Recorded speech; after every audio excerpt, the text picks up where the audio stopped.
పుణ్యమా అని కుమారి ఆంటీ రెండు తెలుగు రాష్ట్రాల్లో సూపర్ పాపులర్ అయిన సంగతి మనందరికీ తెలిసిందే.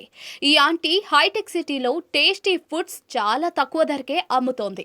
ఆమె స్ట్రీట్ ఫుడ్ కోసం వందల సంఖ్యలో జనాలు క్యూ కడతారు. ఆమె కేవలం 3-4 గంటలు మాత్రమే ఫుడ్ సేల్ చేస్తుంది.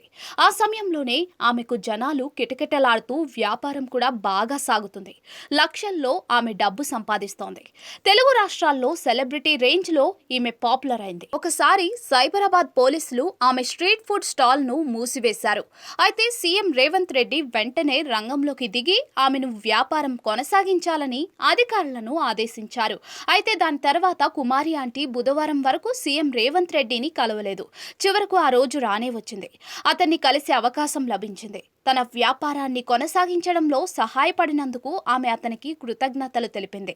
ఈ సందర్భంగా ఆమె సీఎం సహాయ నిధికి 50,000 రూపాయలను విరాళంగా అందజేసింది. కుమారి ఆంటీ ఇంత పెద్ద మొత్తంలో విరాళం అందించడంతో సీఎం రేవంత్ రెడ్డి చలించిపోయారు.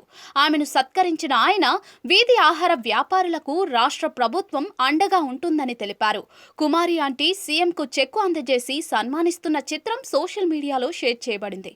ప్రజలు ఆమెను ఆన్లైన్లో చాలా ప్రశంసించారు. చిరు వ్యాపారి అయినా సరే తన వంతుగా ఆమె 50,000 రూపాయలు అందజేయడం నిజంగా చాలా గ్రేట్, అభినందనీయం. ఆమెను చూసి మరింత మంది ముందుకు రావాలి అని సోషల్ మీడియాలో కామెంట్లు చేస్తున్నారు.